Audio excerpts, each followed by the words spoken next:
नमस्कार, मी पवन निलेवाड. आज आपण राज्यसेवा मुख्य परीक्षा, जो की बदललेला पॅटर्न आहे, म्हणजेच 2023 साठी जे विद्यार्थी तयारी करत आहेत, म्हणजे आता 2022 ची परीक्षा होणार आहे, त्या संदर्भात नाही, पण येणारा 2023 असो किंवा 24 व त्यापुढील वर्षांसाठी. ओके, जर हाच सिलेबस जर असेल, म्हणजे पहा, एक दुर्दैव असं की UPSC तिथे कमिट्या वगैरे बसत आहेत की ज्या ऑप्शनल खतम व्हावं, ओके, ऑप्शनल कमी व्हावं यासाठी तिकडे UPSC मध्ये तसे प्रयत्न चालू आहेत. म्हणजे कदाचित कमी होणार नाही आता पण, परंतु अशी चर्चा असते. पण स्टेट सर्व्हिसमध्ये आता ऑप्शनल आलेला आहे, म्हणजे अगदीच राहणार आहे, याची काळजी करू नका तुम्ही. पण आता आलेला सिलेबस आहे, इंट्रोडक्शन झालेलं आहे, तर आता डायरेक्टली 2023 चे टार्गेट धरून चला. त्या संदर्भात आता राहिलेच अगदीच कमी दिवस राहिलेले आहेत, 1 वर्ष धरून चालूयात आपण, कारण कसं पण यांनी आत्ताच सिलेबस दिलेला आहे. ओके, त्यामुळे 1 वर्ष तरी नक्की लागणार आहे. त्या महिन्यातील 5 महिने तुम्ही ऑप्शनल साठी काढूनच ठेवा. ओके, 5 महिने हे मिनिमम लागतात एखादं ऑप्शनल कंप्लीट करण्यासाठी. ओके, म्हणजे माझा 2 अनुभव आहे, म्हणजे ऑप्शनल संदर्भात, त्याबद्दल मी बोललेलो आहे ऑलरेडी व्हिडिओमध्ये, पण आणखीन एकदा सांगणार आहे. तर पहा, जो पॅटर्न आहे तो अगदीच UPSC पासून कॉपीराईट केल्यासारखाच दिसत आहे. आता थोडंसं वरी जाऊन पाहूयात. हे पहा, म्हणजे थोडंसं मी वाचलं, इथे ठीक आहे, राज्यसेवा पूर्व परीक्षा मराठी इंग्लिश दिलेला आहे, आणि इथं पण ठीक आहे. पण हे जे सिलेबस तुम्ही पाहिला, UPSCचं पण हेच सिलेबस आहे व अशाच पद्धतीने डायरेक्टली कॉपीराईट आहे. ओके, फक्त इथं स्टेट काढलेला शब्द आहे, इथे महाराष्ट्र टाकलंय, इथं महाराष्ट्र टाकलेला आहे. ओके, इथे महाराष्ट्र आहे, म्हणजे जे काही आहे ना तुम्हाला सर्व कॉपीराईट आहे. हे पहा, do not require subject specialization, directly copyright आहे, म्हणजे UPSCचा सिलेबस आहे हा. ओके, हे पण फक्त इथे ह्यांनी हे वगैरे असे शब्द टाकलेत, परंतु हे कॉपीराईट आहे. म्हणजे मी म्हणत नाही, परंतु म्हणजे म्हणतोय, परंतु असं डायरेक्ट आपण आरोप वगैरे लावता येत नसतं, परंतु तुम्ही समजून घ्या. ओके, त्यामुळे कदाचित त्यांनी मराठीमधून थोडं तरी द्यायला पाहिजे होतं, पण त्यांनी दिले नाहीत, हे एक दुर्दैव आहे. जाऊ द्या, चालत असतं, काही हरकत नाही. पण आता इथं पण तसंच झालेलं आहे. मी म्हटलं मराठीमधून PDF भेटेल कुठेतरी, परंतु यांनी इथंच डायरेक्ट मराठी लिहिलेलं आहे, परंतु मराठीतून PDFच दिले नाही अभ्यासक्रमची. मग आता आपल्याला इंग्लिशमधूनच आहे. ठीक आहे, आपण घेऊयात. 9 पेपर असतील पहा. ओके, टोटल जे पेपर असणार आहेत तुमचे मेन्ससाठी, आता 9 पेपर होतील. तर पाहूयात कोणते कोणते वगैरे. व पेपर तुमचे टोटल ओव्हरऑल जर पाहिलं तर 1750 मार्काचं मेन्सची परीक्षा होईल लेखी. त्यानंतर 275 मार्कांचं काय होईल, पर्सनॅलिटी टेस्ट म्हणजे इंटरव्ह्यू, व हे टोटल मिळून होतील 2025 मार्क. व यांचं जर पाहिलं तर 50% निकाल असतो 1000 जर मार्क तुम्ही घेऊ शकत असाल तर अगदीच UPSC मध्ये तर क्लिअर होतं. अगदी आता इथं पण तसंच होईल अशी माझी तर हेच आहे, खात्री आहे. नक्कीच अशाच पद्धतीचं होणार आहे. 100 पैकी 100 कधीच स्पर्धा परीक्षेमध्ये कट ऑफ कधीच लागत नाही. ओके, ही एक तुम्ही बाब लक्षात घ्या. तर पाहूयात आता पहिला पेपर, म्हणजे अगदीच मेन्सची एक्झाम जेव्हा चालू होईल तेव्हा पहिला पेपर जो असेल तो पेपर नंबर 1 मराठीचा असेल, जो की क्वालिफाय करायचा आहे 25% मार्क. ओके, 300 मार्क मॅट्रिक्युलेशन, म्हणजे 10वी-12वीचा जो पेपर असतो अगदी त्याच पद्धतीचा असतो, अगदी बरोबर त्यांनी बोललेला आहे, मॅट्रिक्युलेशन आहे. व इंग्लिशचं पण तसंच असतं, निबंध लिहायचं असतात, त्यानंतर ग्रामर, जे की तुम्ही कंबाईनसाठी वगैरे, व MPSC मेन्सला पण पूर्वी होतच ना ते ग्रामर, त्यानंतर निबंध, त्यानंतर पॅसेज रायटिंग, हे सर्व जे आहे ते असतं, व इथे तुम्हाला मार्क घ्यायचे असतात 25%. ओके, हे डन झालं. म्हणजे यामध्ये तर जास्त काय आता सिलेबस वगैरे बोलायची आवश्यकता नाही, हे तुम्ही चालत चालत करू शकता, किंवा कंबाईनचा जेव्हा अभ्यास किंवा मेन्सचा जर यापूर्वी जर केला असेल, कदाचित जर तुम्ही पुराणी खिलाडी असाल तर तुम्हाला इथे अगदीच बेस्ट तुमच्याकडे ताकद इथून आहे. चला पुढे. मग आता इथे मेन झालेला आहे प्रॉब्लेम. एसे अगदीच 250 मार्काचे आहे, ग्रॅज्युएशनचं लेवल वगैरे जे काही आहे हे सर्व पेपरसाठी आता इथून ठरणार आहे ग्रॅज्युएशन. आता ही तुम्ही इथं मी परत परत सांगणार नाही, परंतु एकदा तुम्ही लक्षात घ्या, मराठी इंग्लिश दोन्हीपैकी एकामध्ये तुम्ही हे माध्यम जे आहे, ओके, ते तुम्ही लिहू शकता. ओके, तर आता त्यापैकी पाहूयात. व ऑप्शनल सब्जेक्टचं पण तसंच असतं. ऑप्शनल सब्जेक्टसाठी मराठी इंग्लिश तसंच आहे. जर कदाचित तुमचा, आता हे पहा, या पेपरसाठी वेगळं. ओके, इथं जर तुम्ही मराठी घेतलात तर इथं तुम्हाला उत्तराची भाषा इंग्लिश घेता येते बरं. इथं तुम्ही इंग्लिशमध्ये लिहू शकता. जर तुम्ही इथं इंग्लिश घेतलात तर इथं मराठी घेता येतं. तसं काही नाही, ऑप्शनल वाईज ही भाषा वगैरे जी आहे ती चेंज होत असते, हे तुम्ही लक्षात घ्या. चालेल. मग आता पुढे जाऊयात एका म्हणजे एस मध्ये पूर्वी युपीएससी काय करायची, फक्त एकच एससी विचारायची, 250 मार्काचा वगैरे होता.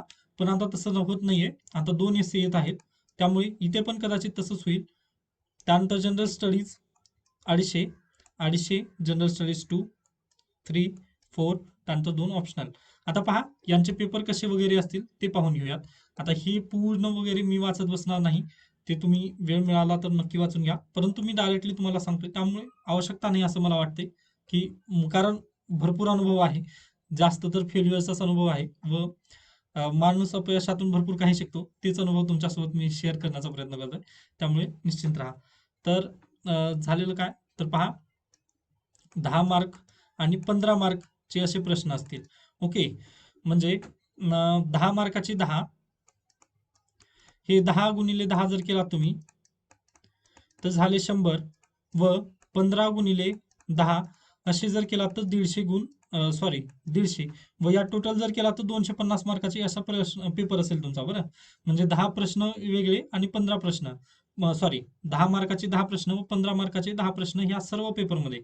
इथे जे एवढे सर्व जे आहेत या सर्व पेपरमध्ये 10 आणि 15 गुणाचे पेपर असतील व 10 प्रश्न हे 10 मार्कासाठी व 15 मार्कासाठी 10 प्रश्न असे टोटल मिळून 250 मार्काचा तुमचा पेपर असेल. याबाबत तुम्ही हे करू नका, म्हणजे हे अशा पद्धतीचंच पॅटर्न असेल. त्यानंतर आणखीन जर यामध्ये काही जर सांगायचं जर झालं तर नाही, एवढंच म्हणजे योग्य ते आहे. त्यानंतर मेन्सला पण निगेटिव्ह मार्किंग असते. बरं, म्हणजे तुम्हाला जर काही येत नाही म्हणून तुम्ही ग्रॅज्युएशनचं जसं पेपर लिहितात, ओके, ज्या पद्धतीने आपण ग्रॅज्युएशनचं पेपर लिहिलं त्यामध्ये जरी येत नसलं तरी पासिंगसाठी म्हणून काहीतरी त्याबाबतचं खडून येतो आपण, तसं इथं चालणार नाही. इथं निगेटिव्ह मार्किंग असते. म्हणजे आता एमपीएससीच्या तर वेबसाईटवर तर सध्याला तर काही दिसलं नाही, परंतु युपीएससीच्या वेबसाईटवर तुम्हाला परीक्षा उद्या आहे म्हणजे तुम्हाला काय येतं, एक ईमेल येतं. ईमेलमध्ये सविस्तररित्या सांगण्यात येतं किंवा तुम्ही जर अशा पद्धतीच्या खुणा वगैरे जर केलात किंवा जर एक्स्ट्राचं जास्त लिहिलात, ओके, जर तुम्हाला येत नाही ना तिथं सोडून द्या, पण जर एक्स्ट्रा लिहिलात तर निगेटिव्ह मार्किंग मध्ये नक्की जाईल तुमचं. ओके, व ते मार्क मेमो मध्ये देखील निगेटिव्ह मार्किंग मध्ये एवढे मार्क निघालेले आहेत तुमचे, म्हणून अशा पद्धतीने सुटसुटीतरित्या तुम्हाला मिळून जाईल.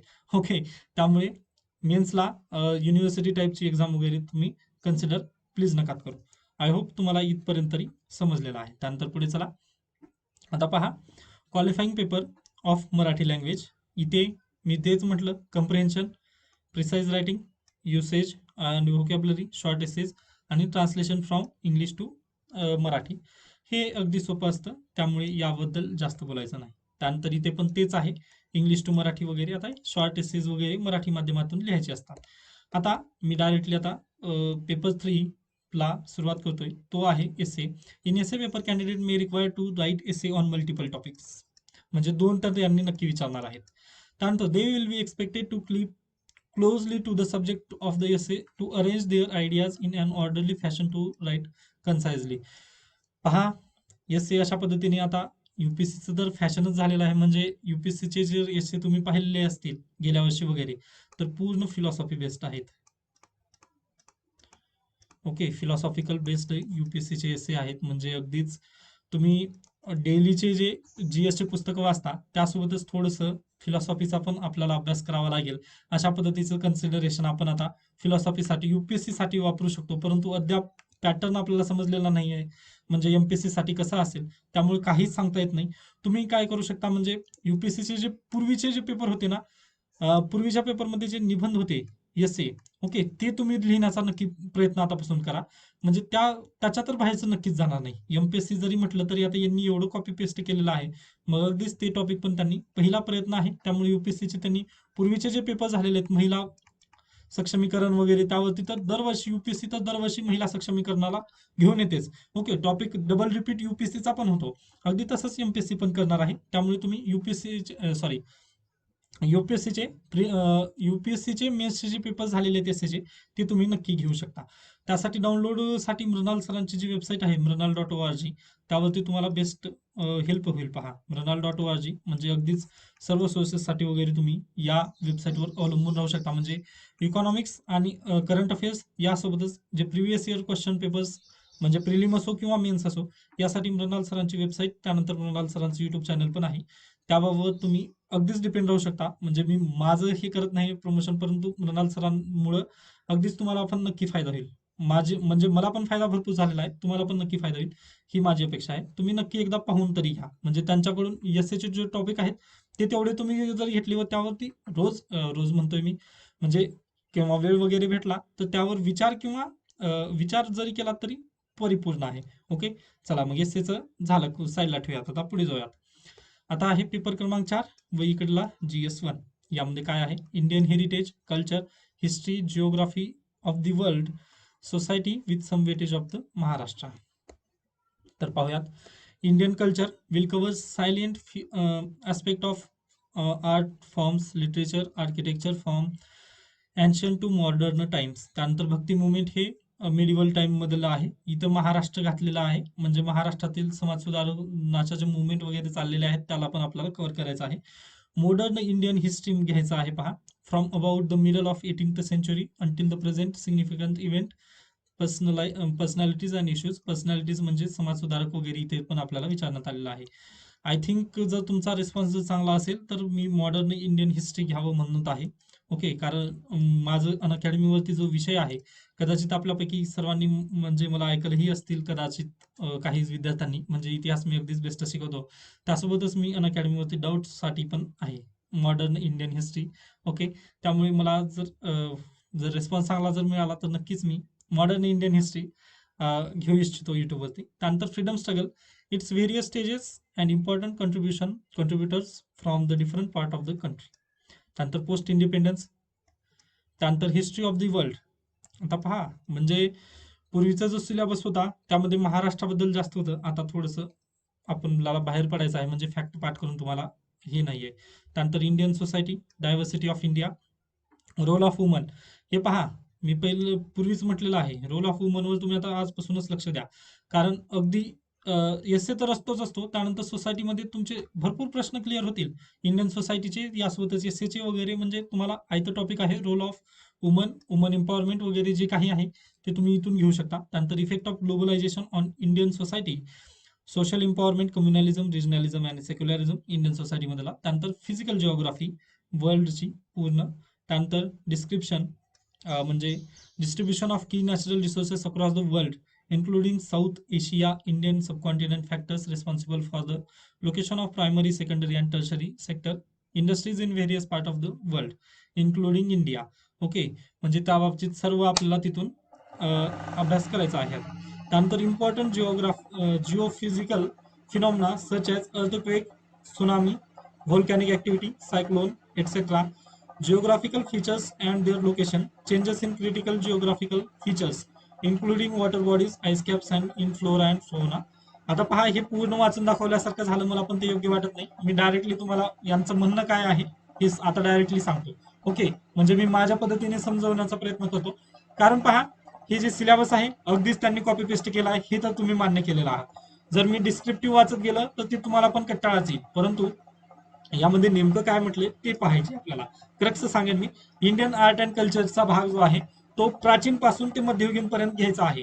म्हणजे पहा, आता तुम्ही जर मेन्सची जर तयारी करत असाल, ओके, आता मेन्सची तयारी करणार आहात म्हटल्यानंतर तुम्ही जेव्हा तयारीला बसाल त्या दिवशीपासूनच काय करायचं, आर्ट अँड कल्चरचं जेव्हा म्हणजे एन्शियंट पासून जेव्हा चालत आहात तर एन्शियंट सोबतच तिकडे एन्शियंट झालं ना, लगेच इकडे लिंकेजेस लावून त्या पर्टिक्युलर म्हणजे IVC, इंडस व्हॅली सिव्हिलायझेशनचा ज्या दिवशी तुम्ही अभ्यास करत आहात त्या दिवशी लगेच तिथे ज्या पद्धतीने ते बियर्ड शेप म्हणजे दाढीवाला माणूस, त्यानंतर त्यांचे जे एक शिंगी गेंडा वगैरे जे सापडला, ते सर्व आर्ट अँड कल्चर तिथून आपण कव्हर करून घ्यायचे. त्यानंतर गुप्ता डायनॅस्टीचा अभ्यास करत असाल तर गुप्ता डायनॅस्टी बद्दलचे सर्व काही घ्यायचं. त्यानंतर चाणक्य आलं, चाणक्यासोबतच लगेच तिथल्या तिथंच कव्हर करून घेत चला, म्हणजे लिंकेजेस पण होतील व फॅक्ट आता पाठ करून बसवू नका. ओके, परीक्षा संपली, आता ही फॅक्च्युअलची परीक्षा राहिलेली नाहीये. ओके, फॅक्ट बाबतीतची परीक्षा राहिली नाही, आता डायरेक्टली लिंकेजेस करत चला इतिहासासंबंधी. व काही जरी डाऊट असेल इतिहासासंबंधी तर मी ऑलरेडी आहे, म्हणजे माझा इतिहास सब्जेक्ट आहे, त्यामुळे तुम्ही नक्की मला हे करू शकता. हे अशा पद्धतीने इतिहासाचं art and culture, Bhakti movement, okay, त्यानंतर समाज सुधारक वगैरे इथूनच येणार आहेत. त्यानंतर मॉडर्न इंडियन, आधुनिक भारताचा इतिहास, त्यानंतर जगाचा इतिहास UPSC पण विचारणं सोडून दिलेला आहे, आता MPSC न आणलेला आहे, परंतु तेवढं तुम्ही याला घेऊ नका, स्वस्त पुस्तक घ्या. म्हणजे एखादी मार्केटमध्ये चालता चालता जर कदाचित भेटलं एखादी म्हणजे अगदीच पतलं पुस्तक, ओके, उगं छोटं तेवढ्या पुस्तकातून पण ही history of the world clear होऊ शकते. ओके, पूर्ण तिथे आता 18व्या शतकापासून म्हणले, यूपीएससी पण असंच घेते. जर तुम्हाला वर्ल्ड हिस्ट्रीचा जर अभ्यास करायचा असेल तर 15व्या शतकापासून करावा लागतो. ओके, कारण कॉन्स्टंटिनोपल पासूनचा जो प्रयत्न चालू झाला, म्हणजे जेव्हा जगामध्ये उलाढाल कशामुळे झाली? कॉन्स्टंटिनोपल हे शहर जिंकल्यामुळेच ना. ओके, मग तिथूनच जे युरोपामध्ये जे युरोप झोपलेलं होतं त्यांना उठवण्याचं काम, पुनर्जागरणाचं काम जे झालेलं आहे, तिथून खरं तर इतिहासाचा आपला जागतिक इतिहासाचा पण आपला तिथून सुरुवात होते. परंतु ते यांनी तर घेतलेलं नाहीये. त्यामुळे तुम्ही डायरेक्टली याच्यावर अवलंबून राहा की 18व्या शतकापासूनच तुम्हाला तयारी करायची आहे. त्यानंतर पुढे सॅलियंट फीचर्स ऑफ इंडियन सोसायटी, म्हणजे आता हे समाजशास्त्र, जर एखाद्याचा विषय जर समाजशास्त्र जर एखाद्याने घेतलेला असेल तर त्याला तर अगदीच फायदा आहे. परंतु वुमन एम्पॉवरमेंटसाठी वगैरे तुम्ही याचा अभ्यास करायचा आहे. त्यामुळे भारतीय समाज जो टॉपिक आहे तो पण अगदीच कमी मध्ये होऊन जाईल. त्यानंतर फिजिकल जिओग्राफी, फिजिकलवरच अवलंबून सर्व जिओग्राफी वगैरे असते. त्यामुळे याला तुम्ही जर क्लिअर केलं ना, हे दोन भाग ऑटोमॅटिकली होतील. ओके, फिजिकल म्हणजे तुम्हाला अगोदर मॅप रिडिंग आणि फिजिकल जर योग्य केलात ना तुम्ही, अगदी तुमचं क्लिअर होऊन जाईल. ओके, हे अशा पद्धतीने आपल्याला या संदर्भात सांगतो. त्यानंतर पुढचं GS2 विषय आहे. यामध्ये governance, constitution, polity, social justice and international relations with some weightage to Maharashtra. Okay, तर पहा, इंडियन कॉन्स्टिट्यूशन, हिस्टॉरिकल अंडरपिनिंग वगैरे जे आता तुम्ही हे मी तर जास्त वाचणार नाही, कारण वाचल्यानंतर ते म्हणजे खूपच रिस्ट्रिक्टिव्ह जाईल. परंतु तुम्हाला समजवण्याचा मी थोडासा जास्तीत जास्त समजवण्याचा प्रयत्न करतो. ओके, कशा पद्धतीने वगैरे जेव्हा तुम्ही लक्ष्मीकांत सरांचं पुस्तक जर घेतलं तर त्यामध्ये इथूनच सुरुवात होणार आहे. त्यामुळे तुम्ही अगदीच याला पण डायरेक्टली हात घालू शकता या सब्जेक्टला. अशा पद्धतीने आहे. त्यानंतर functions and responsibilities of union states, त्यानंतर issues, challenges, federal structure, devolution of power, finances. Okay, हे जे सर्व काही आहे म्हणजे त्यांची फंक्शन, इंडियन कॉन्स्टिट्यूशनचं जेव्हा फीचर्स आहे याचाच भाग पुढे इथं येईल. त्यानंतर सेपरेशन ऑफ पॉवर्स. ओके, त्यानंतर comparison of Indian constitution to other countries. हे जे सर्व काही आहे ना, खरंच म्हणजे अगदीच युपीएससीचं कॉपी पेस्टेड सिलेबस आहे. ओके, कारण जेव्हा जेव्हा मी वाचतोय तेव्हा तेव्हा म्हणजे मला तिकडली आठवण येत आहे. त्यानंतर parliament, state legislature, structure, function म्हणजे ही संसद. मी डेली करंट अफेअर्स मध्ये संसदेचा विषय काढतोच, त्यामुळे आजपासून तुम्ही पण संसदेला थोडंसं नक्की पाहत चला. त्यानंतर structure, organization, functioning of the executive and judiciary, ministries, department. आता हे पहा, हे परत कुठं आलेलं आहे, सेपरेशन ऑफ पॉवर मध्ये हा येऊन जाईल. ओके, त्यानंतर लोकल सेल्फ गव्हर्नमेंट, पंचायत राज तुमचं. त्यानंतर सॅलिव्हियंट फीचर्स ऑफ रिप्रेझेंटेशन, जे आता उद्धव ठाकरे सोबत वगैरे जे झालं, शिवसेनेचे जे प्रकरण झालं, अनुसूचित 10वी, मी जे डेली सांगतो तुम्हाला ते इथून आहे. त्यानंतर appointment of various constitutional post म्हणजे संविधानिक बॉडी. त्यानंतर स्टॅच्युटरी आणि क्वासी ज्युडिशियल बॉडीज वगैरे, फायनान्स कमिशन वगैरे जे काही आहे ते इथून येईल. त्यानंतर गव्हर्नमेंट पॉलिसीज म्हणजेच योजना वगैरे जे काही आहेत सरकारच्या त्या इथून येणार आहेत. त्यानंतर development process and the development industry, role of NGO, SSG वगैरे, सेल्फ हेल्प ग्रुप वगैरे जे आहे ते इथून. त्यानंतर welfare scheme, vulnerable security centre, state relation वगैरे जे आहे ते इथून. त्यानंतर इश्यूज, हे काय म्हटलंय, health, education, human resource, poverty and hunger, important aspect, governance, transfer, e governance वगैरे जे आहे.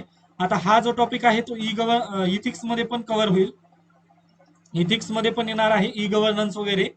ओके, त्यानंतर हेल्थ एज्युकेशन, हे जे काही आहे ते इंडियन सोसायटी म्हणजे GS1 चा पार्ट आहे इथं. हे GS4.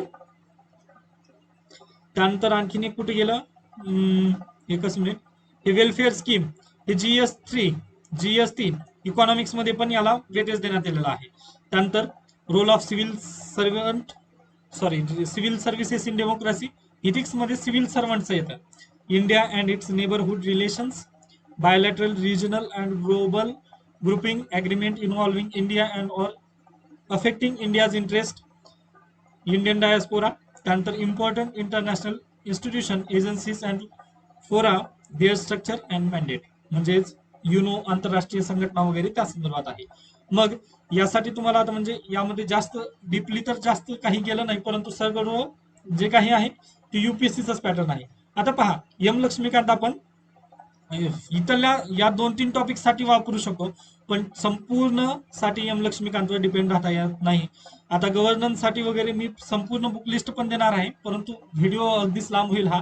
त्यामुळे फक्त आजच्या या व्हिडिओमध्ये मी फक्त सिलेबस सांगेल व येणाऱ्या आगामी व्हिडिओमध्ये मी तुम्हाला सविस्तर बुक लिस्ट पण नक्कीच देईन. व कोणतं पुस्तक वाचावं कोणतं नाही, कारण मला जे समजलं व माझा जो अनुभव आहे त्यावर पण मी पुन्हा बोलणार आहे. तर पहा, social justice international relation with some weightage of Maharashtra.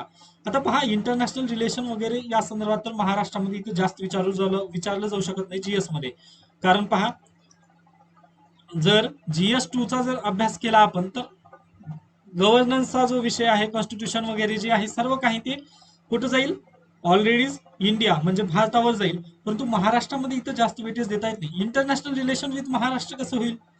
त्यामुळे काळजी करू नका, हे सर्व अगदी अर्ध तर करंट अफेअर्स मध्ये कव्हर होईल. ओके, सीएच्या पीडीएफ म्हणजे करंट अफेअर्सच्या पीडीएफ वगैरे जर मिळतील त्या पण मी कव्हर करण्याचा वगैरे प्रयत्न करेन. किंवा तुम्हाला जर काही अन्य वाटलं, जर काही सजेशन असतील तर नक्कीच तुम्ही मला कमेंट सेक्शन मध्ये वगैरे नक्की सांगू शकता. ओके, कारण मला माहिती आहे म्हणजे कशा पद्धतीने मला जे प्रॉब्लेम फेस झाला त्यामुळेच मी तुमच्या समोर म्हणजे अशा पद्धतीचे व्हिडिओ वगैरे घेऊन येत आहे. आता लोकसत्ता किंवा द हिंदू पण वाचू शकता तुम्ही, परंतु पहिल्यांदा जर तुम्ही आताच नवीन नवीन तयारी केली व पहिल्यांदा जर द हिंदू जर उघडून पाहिलं तर अगदीच खूप कॉम्प्लिकेशन असतात. व त्यानंतर प्रॉब्लेम असा आहे की आपलं जर सिलेबस कम्प्लीट नसेल तर काहीच समजत नाही. ओके, त्यामुळे कम्प्लिटली अगोदर तुम्ही सिलेबस कम्प्लीट करायचं. त्यानंतर यामध्ये ही अशा पद्धतीने यामध्ये जास्त डीपली तर कुठं पण नाहीये, फक्त जनरल स्टडी करायचं आहे, म्हणजे सामान्य माहिती आपल्याला त्या संदर्भात पाहिजे. त्यानंतर GS3 technology, economic development, biodiversity, environment, security and disaster management with some weightage to Maharashtra. यांनी फक्त इथलं जेवढं हे काढलेलं आहे हे फक्त कॉपी पेस्टेड आहे. बाकी म्हणजे हे एवढं त्यांनी ऍड केलेलं, बाकी सगळं कॉपी पेस्ट आहे. डिझास्टर मॅनेजमेंट हा विषय मी डेली म्हणतोय तुम्हाला, लोकसत्ता जेव्हा वाचत असतो त्यावेळी तुम्हाला अगदीच सांगतोय की डिझास्टर मॅनेजमेंटकडे थोडंसं लक्ष देत चला, म्हणजे एकदा करून ठेवा ना तुम्ही. हे पहा, काही गोष्टी आहेत. आता इथे पण पहा, इंटरनॅशनल रिलेशन वगैरे ते मी डेली कम्प्लीट करतोय तुमचं. ओके, त्यानंतर गव्हर्नन्स वगैरे ते पण कम्प्लीट होईल. आता ते खूप वरी गेलं त्यामुळे जाऊ द्यात. पण डिझास्टर मॅनेजमेंट, डीएम, पूर स्थिती वगैरे जे भूकंप, ज्वालामुखी ते आहे ते जीएस मध्ये येणार आहे. GS1 चा पार्ट आहे. ओके, त्यामुळे हे तुम्ही तिथेच करून ठेवा. त्यानंतर सिक्युरिटी, हे पण पेपर वाचत असाल तेव्हा होऊन जाईल. जर कदाचित कामाची न्यूज आली तर मी करंट अफेअर्सच्या व्हिडिओमध्येच नक्की रोज डेली सांगत जाईल, त्याबाबत तुम्ही निश्चिंत राहा. एन्व्हायरमेंट कन्सर्न, आज कोणता दिवस आहे? 26 जुलै मी ऑलरेडी सांगितलेलं आहे आजचं सकाळच्या व्हिडिओमध्ये. ओके, म्हणजे मँग्रोव्ह फॉरेस्ट वगैरे त्या संदर्भाचा डेट वगैरे त्यांनी साजरा केलेला आहे. ते तुम्ही अगदी होऊन जातं, काही म्हणजे जास्त काही ह्याचं नाही, फक्त स्मार्ट वर्क करत चला, अशा पद्धतीचं हे आहे. तर पाहूया आता सिलेबस काय म्हणतो. Indian economy and issues relating to planning, mobilization, growth, development and employment, inclusive growth. त्यानंतर गव्हर्नमेंट बजेट, मेजर क्रॉप हा पार्ट आहे. GS1चा जो शेवटचा टॉपिक आहे पहा इथे, कुठे गेले, सेक्टर्स ऑफ इकॉनॉमी हा जो पार्ट आहे, सॉरी नॅचरल, हा व्हेरियस पार्ट नाही. त्यानंतर location changes, critical geography, ice caps, एक मिनिट सॉरी, हा सॉरी इथे सापडला तो पॉइंट. हे जे नॅशनल रिसोर्सेस वगैरे आहे तो पॉइंट इथे पण आहे. ओके, GS1चा टॉपिक इकडे पण आलेला आहे. मेजर क्रॉप वगैरे जे संदर्भ आहे व त्यासोबतच जे खाणी खजिनी वगैरे सॉरी खनिजे वगैरे जे संदर्भ आहे तो पण इथेच आपल्याला घेता येतो. त्यानंतर issues related to direct indirect farm subsidies, minimum support price, MSP वगैरे आपण या संदर्भात पण म्हणजे काल 2-4 दिवसापूर्वी MSP बद्दल व्हिडिओ मी बनवलेला होता, म्हणजे लोकसत्ता मध्ये लेख आलेला होता, त्यामध्ये पण हे कव्हर झालेलं आहे. त्यानंतर फूड प्रोसेसिंग, हा एक महत्वाचा आहे. म्हणजे फूड प्रोसेसिंग म्हणजे जेव्हा उत्पादन होतं त्याच्यानंतरची जी प्रक्रिया वगैरे आहे, खाद्य प्रक्रिया उद्योग वगैरे जे आहेत त्या संदर्भात. त्यानंतर लँड रिफॉर्म इन इंडिया, त्यानंतर इफेक्ट ऑफ लिबरलायझेशन म्हणजे LPG धोरण, त्यानंतर इन्फ्रास्ट्रक्चर, ओके, एनर्जी, पोर्ट वगैरे जे काही आहे, इन्फ्रास्ट्रक्चर बांधणी म्हणजे जे पायाभूत सुविधा आहेत देशामध्ये त्या. त्यानंतर इन्व्हेस्टमेंट मॉडेल, PPP मॉडेल वगैरे जे काही आहेत त्या संदर्भात. त्यानंतर सायन्स टेक. आता हे पहा, ही इकॉनॉमिक्स संदर्भ. ओके, इकॉनॉमिक्स माझा मास्टरचा विषय आहे, त्यामुळे तुम्ही इकॉनॉमिक्स संदर्भामध्ये पण काही अडचण असेल तर नक्की तुम्ही विचारू शकता. ओव्हरऑल म्हणजे काय, तुम्ही अगदीच तयारीमध्ये कुठेही जर अडचण वगैरे जर येत असेल तर नक्की मला तुम्ही प्लीज कॉन्टॅक्ट करू शकता, त्याबद्दल काही नाहीये. म्हणजे अगदीच, कारण माझा अनुभव त्या संदर्भातच मी सांगतोय, त्यामुळे प्लीज तुम्ही सपोर्ट मी पण तुम्हाला करत येईल, तुम्ही पण मला नक्कीच सपोर्ट करत चला. ओके, त्यानंतर science and technology development and their applications and effect in everyday life. आता मी काय म्हटलेलं होतं, सायन्सला आपल्याला वेगळा हे द्यायचा आहे, त्यामुळे ओके, कारण सायन्स मेन मध्ये तर हे होणार नाही, ह्याला सीए पीडीएफ करंट अफेअर्सची पीडीएफच तुम्ही वाचून घेतलं तर बेस्ट होईल माझ्या मते. कारण सायन्सचे जे प्रश्न वगैरे असतील ते इयरली करंट अफेअर्सवरच बेस्ड असतात. आपण जे पाठ करून जातो किंवा 10वी-12वीच्या पुस्तकातून वगैरे ते काही येत नाही. त्यानंतर achievement of Indian in science technology, Indianisation of technology and developing new technology. त्यानंतर awareness in the field of IT, space, computers, robotics, nano technology, biotechnology and issues relating to intellectual property rights. Okay, त्यानंतर conservation, environmental population degradation, environmental impact assessment, यासोबतच disaster management. Okay, त्यानंतर linkages between development and spread extremism, role of external state and non state actor in creating challenges to internal securities. Okay, त्यानंतर challenges to internal security through communication network, the role of media, social networking sites in internal security challenges, म्हणजे security संदर्भात आहे हा. बाकीचं जे आहेत गोष्टी, cyber security वगैरे तिथून पण येणार आहे, व्हेरियस सिक्युरिटी फोर्सेस. ओके, व हे टेररिझम वगैरे, हे जे याचा थोडासा भाग कमी येतो, परंतु इंडियन इकॉनॉमीचा भाग हा पार्ट जास्त असतो. यामध्येच तुम्हाला मी काय म्हटलं, यामध्येच आपल्याला काय योजना पण येणार आहेत, GS3 मध्ये, GS2 आणि GS3 मध्ये योजना येणार आहेत. म्हणजे काही काही सिलेबस जो आहे तो ओव्हरलॅप करतो. ओके, काही सिलेबस ओव्हरलॅप करतो, त्यामुळे काळजी करू नका. एक एक एका सिलेबसला जेव्हा GS2 चा वगैरे जे घेतला ते तुम्ही नक्कीच चालत चला, म्हणजे त्याच पद्धतीने करत चला. ओके, त्यानंतर आहे आता सर्वात शेवटचा पेपर. सॉरी, पुन्हा 2 ऑप्शनल आहेत, पण ते ऑप्शनल बाबत मी चर्चा ह्या व्हिडिओमध्ये नाही करणार, पुन्हा करेन. ओके, म्हणजे पर्टिक्युलर मी ऑलरेडी केलेली आहे, जी अँथ्रोपॉलॉजी वर्सेस सोशोलॉजी. मी सोशोलॉजी आणि अँथ्रोपॉलॉजी या 2 विषयाची चर्चा आपल्या समोर मी नक्कीच घेऊन येईल. बाकीचे विषय म्हणजे त्या संदर्भात मी बोलू शकणार नाही. ओके, तर चला आपण डायरेक्टली आता पाहूया. GS4 Ethics, Integrity and Aptitude. Sorry, Aptitude. This paper will include question to test the candidate attitude and approach to issues relating to integrity, probability in public life, his problem-solving approach and decision-making to various issues and conflicts faced by him in dealing with society. Questions may utilize the case study approach to determine these aspects. The following broad areas will be covered. Okay, syllabus मध्ये काय आता पहा, ethics and human interface, essence वगैरे, आता हे तर वाचल्यानंतर तर समजणार नाही, परंतु तुम्ही एकदा हे करून घ्या. म्हणजे डायरेक्टली मी सांगण्याचा प्रयत्न करतोय, कारण आता जर तुम्ही अगदीच पहा, आता अगदीच तुम्ही नवीन आहात व व्हिडिओ पाहत आहात माझा, तर अगदीच काही सिलेबस तुम्हाला अगदीच समजला नसेल, ते मी पण मान्य करतो, कारण मी पण अशाच पद्धतीने UPSC मध्ये पडलेलो होतो, तेव्हा माझं पण असं झालेलं. परंतु तुम्हाला फक्त ओव्हरऑल की कशा पद्धतीने सिलेबस आहे, कुठं कुठं ओव्हरलॅप वगैरे होत आहे, हे सांगण्याचा माझा एक प्रयत्न आहे. ओके, कारण पुन्हा तुम्हाला या सिलेबसची कॉपी तर प्रिंट करून ठेवावीच लागणार आहे, व जिथं जिथं सिलेबस झालं ना तुमचं, तिथं असं टिक करत चला डेली. ओके, तर चला आता हे सिलेबस मी वाचून एकदा सांगतो. Human interference, essence, determinants, consequence in ethics in human actions, dimensions of ethics, हे जे सर्व काही आहे त्या थिअरी आहेत बरं. ओके, ह्या थिअरी वगैरे मांडण्याचं काम आहे. म्हणजे हे आपण काय म्हणतो, फिलॉसॉफी जो आहे त्याचा घटकाचा हा भाग इथे विचारण्यात आलेला आहे. Human values, lessons from the life and teachings of great leaders. Okay, reformers, administrators, role of family, society, educational institutions in including values. Okay, म्हणजे त्यांच्या व्हॅल्यू वगैरे जे काही आहे ते इथं विचारण्यात आलेलं आहे, म्हणजे थिअरी दिलेले आहेत त्या संदर्भात आहे. त्यानंतर attitude, content, structure, function, it influence relation with through the behaviour, moral, political attitude, social influence and persuasion. Aptitude, foundation values for civil service, integrity. Okay, त्यानंतर इमोशनल इंटेलिजन्स. मी पहा अगदी लोकसत्ताचा जेव्हा पेपर वाचतो ना, त्यावेळी म्हणतच असतो इमोशनल इंटेलिजन्स. सॉरी, खूप फास्ट बोलणं झालं, sorry for that. Emotional intelligence, okay, यावरती मी रोज डेली म्हणतो की तुम्हाला न्यूट्रल राहायला हवं, न्यूट्रल राहायला हवं. त्याचं कारण हेच आहे, कारण इथिक्स मध्ये तुम्हाला विचारण्यात येतं इमोशनल इंटेलिजन्स बद्दल वगैरे. त्यानंतर contributions of moral thinkers philosophers from India and the world. Okay, इथं पण तेच आहे, म्हणजे इथं ग्रेट लिडर्स व इकडे पण हेच. इथं व्हॅल्यू कुणाच्या आल्या, reformer, administrator, role of value. त्यानंतर इथं व्हॅल्यूज वगैरे जे आहे ते इथूनच दिलेले आहेत. कुठे गेलं, सॉरी. त्यानंतर public civil service value ethics in public administration.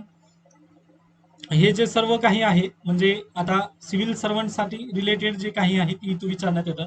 त्यानंतर probity in governance, concept of public service, philosophical basis governance, property, information sharing, transparency governance, right to information, codes of ethics.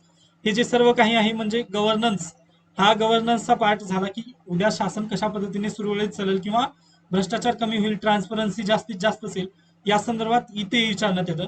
व हे अशा पद्धतीने. त्यानंतर सर्वात शेवटी आहे केस स्टडीज. केस स्टडीज 125च्या असतात व हे 125, असं टोटल मिळून होतं 250 मार्क. त्यामुळे चिंता करू नका, केस स्टडीज वर पण तुम्ही पास होऊ शकता, परंतु आपल्याला मेरिट मध्ये यायचं आहे. त्यामुळे थोडं तरी या वर्षा गोष्टींचा पण आपल्याला अभ्यास करायचा असतो. अगदी सोपं आहे हे दिसायला. म्हणजे एक मिमी आठवला मला. ओके, त्यामध्ये सिर्फ मैं डरावना हूं, ते वेलकम मूवी मध्ये नाही का सर्वात शेवटी. ओके, अगदी त्या पद्धतीने डरो मत सिर्फ मैं दिखने में डरावना हूं, अगदी या पद्धतीने आहे सिलेबस. म्हणजे अगदीच बेस्ट आहे, फक्त दिसायला डरावना दिसतं परंतु सोपं आहे. ओके, पहा हे कन्सेप्ट आपण डायरेक्टली लिहू शकतो ना. तुम्हाला भ्रष्टाचाराविषयी काय वाटतं सांगा बरं. अगदी त्याच पद्धतीने इथं लिहायचं, म्हणजे कोड वगैरे जे आता सिटी. पहा, तुम्ही कोणत्या पण जिल्हाधिकाऱ्याची वेबसाईट जर काढा, आता तुमचं जे जिल्हाधिकारी कार्यालय आहे ती वेबसाईट काढा, तिथे असतातच या गोष्टी सर्व लिहून आहेत. ओके, राईट टू इन्फॉर्मेशन, त्यानंतर सिटीजन चार्टर वगैरे जे आहे ते सर्व आपल्या वेबसाईटवरती लिहून दिलेलं आहे. कारण तीच आहे, ट्रान्सपरन्सी आपल्याला आता जास्तीत जास्त आणायची आहे गव्हर्नन्स मध्ये.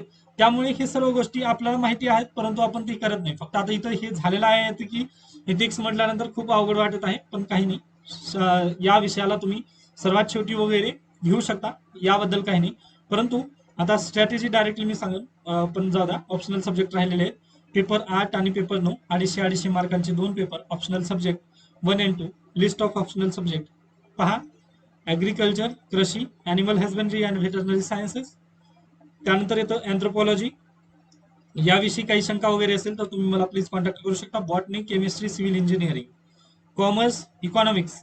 इकॉनॉमिक्स बहुतांशरित्या स्किप केलं तरी चालेल. ओके, कारण हा विषय रिकमेंड करण्यासारखा नाहीये. आता हे electric energy, sorry, engineering, geography, geology, history, या संदर्भात पण काही शंका वगैरे असतील तर तुम्ही मला कॉन्टॅक्ट करू शकता. Law, management, Marathi literature. जर तुमचं MA करत असताना लिटरेचर जर तुमचा विषय असेल तर प्लीज तुम्ही लिटरेचरकडे जाऊ शकता, परंतु रिकमेंडेशन नाहीये. तुम्ही त्याला ॲज अ ऑप्शनल घेऊ शकता, परंतु मराठी लिटरेचरमध्ये पण ते तुमचे लिटरेचरला म्हणजे तुमच्या MA मध्ये जर लिटरेचरचे जे विषय असतील तेच विषय इकडे आहेत का पाहूनच तुम्ही लिटरेचरकडे हात घाला. त्यानंतर मॅथमॅटिक्स, म्हणजे अगदीच मॅथमॅटिक्स. त्यानंतर mechanical engineer, medical science, philosophy, physics, political science, PSIR हा विषय बहुतांश विद्यार्थी घेतील. त्यानंतर सायकोलॉजी, पब्लिक ऍडमिनिस्ट्रेशन हा पण एक बेस्ट विषय आहे. सोशोलॉजी, स्टॅटिस्टिक्स आणि झुलॉजी. आता ही जे एवढे सर्व विषय झाले, सॉरी, आता हे एवढे जे सर्व विषय झाले, यामध्ये जर तुम्ही तुम्ही जर अगदीच नवीन वगैरे असाल तर तुम्ही अगोदर म्हणजे स्टॅटिक विषय वगैरे पाहून घ्या, म्हणजे ज्याची इन्फॉर्मेशन वगैरे रेग्युलर वगैरे बदलत नाही. तर मी जर रिकमेंड करायचं जर म्हटलं, माझा अनुभव त्या संदर्भात सांगतोय, अँथ्रोपॉलॉजी, त्यानंतर सोशोलॉजी व PSIR. पण PSIR तेवढं जास्त रिकमेंड करत नाही, कारण मला पण त्याबद्दल थोडासा प्रॉब्लेम आला यापैकी, किंवा पब्लिक ऍडमिनिस्ट्रेशन. पहा, हे 4 विषय आहेत जे की यांची इन्फॉर्मेशन जास्तीत जास्त चेंज होणारही नाहीये. म्हणजे हे विषय असे आहेत की एकदा तुम्ही वाचलं की परत फक्त रिव्हिजन करायची गरज आहे, जास्त चेंज होणार नाही. व ऑप्शनल बाबत काळजी करू नका, एकच प्रश्न असतील, तेच रिपीटेड होत असतात. त्या संदर्भात पण मी तुम्हाला बुक लिस्ट वगैरे सांगण्याचा प्रयत्न नक्की करणार आहे. म्हणजे आगामी व्हिडिओ येतीलच माझे त्या संदर्भात, किंवा तुम्हाला काही कुठेही जर अडचण आली तर प्लीज तुम्ही कॉन्टॅक्ट मला करू शकता. हे झालं ऑप्शनल बाबतीत. ओके, हे अशा पद्धतीने तुम्हाला मेस मी सिलेबस थोडंसं डिकोड करण्याचा प्रयत्न केलेला आहे. आता कदाचित काही टॉपिक नक्कीच सुटलेले असतील, ते मी मान्य करतो, त्याबद्दल मी क्षमस्व आहे, कारण तेवढं पण जास्त हे करता येणार नाही. ओके, शिकवताना जर मी मॉडर्न इतिहास जर शिकवायला चालू केलो ना, तर एक पण टॉपिक नाही सोडणार, याची मी शाश्वती तुम्हाला नक्की देऊ इच्छितो. ओके, पण तुम्हाला सपोर्ट वगैरे नक्कीच करावा लागेल. ते या संदर्भात थोडंसं माझं मत वगैरे होतं. त्यानंतर या संदर्भात कुठेही जर अडचण वगैरे आली तर तुम्ही प्लीज मला कॉन्टॅक्ट करू शकता, त्याबद्दल काही नाही आहे. आणखी जर सांगायचं जर म्हटलं तर हे अशा पद्धतीने ऑप्शनल सब्जेक्ट 1 आणि 2 म्हणजेच पेपर 8 आणि 9 हे अशा पद्धतीने आपले इथे संपतात व इथे आपलं हे करता येईल. आता काही विद्यार्थ्यांचे दुसरे पण ऑप्शनल सब्जेक्ट वगैरे असतील, त्यामुळे त्यांचं मी सिलेबस डिस्कशन इथे करणार नाही. आता अँथ्रोपॉलॉजी आणि सोशोलॉजी हे मला झालेले आहेत, त्यामुळे मी या दोन्हींचं सिलेबस डिस्कशन वगैरे नक्कीच येणाऱ्या व्हिडिओमध्ये वगैरे करणार आहे. व जास्तीत जास्त फायदा तुम्हाला म्हणजे अँथ्रोपॉलॉजी व सोशोलॉजी जर तुमचा असेल तर तुम्ही मला नक्कीच माझा फायदा तुम्ही नक्की करून घेऊ शकता. ओके, बाकीचे पण आहेत विषय म्हणजे जिओग्राफी, हिस्ट्री वगैरे, माझं मित्रमंडळ वगैरे जे आहे त्यांचे विषय तेच आहेत. ओके, त्यामुळे तुम्ही मला नक्की कॉन्टॅक्ट करू शकता. म्हणजे तुम्हाला जी अडचण आहे मी त्यांना डिस्कस करून तुमची अडचण सोडवण्याचा नक्की प्रयत्न करेन. ओके, आय होप आता इथे मी थांबलं पाहिजे, म्हणजे मेन्सचं पण आपण आता इथं सर्व डिस्कशन केलेलं आहे. आता राहिली बुक लिस्ट. ओके, ती मी बुक लिस्ट वगैरे जो व्हिडिओ आहे ती मी उद्या अपलोड करण्याचा नक्की प्रयत्न करेन. ओके, बुक लिस्ट संदर्भात. त्यानंतर राहील उरते मग स्ट्रॅटेजी पण एकदा नक्की सांगून ठेवतो, म्हणजे आपल्याला बेस्ट होईल. म्हणजे जे माझ्या चुका वगैरे झालेल्या आहेत ते तुमच्या होऊ नये, हीच माझी एक अपेक्षा आहे. आय होप तुम्हाला जो मी सांगितलेलं आहे ते सर्व काही समजलेलं आहे. याबद्दल काही शंका वगैरे असेल तर तुम्ही मला, किंवा सजेशन वगैरे जर असतील तर नक्की मला कमेंट सेक्शन मध्ये सांगू शकता. धन्यवाद.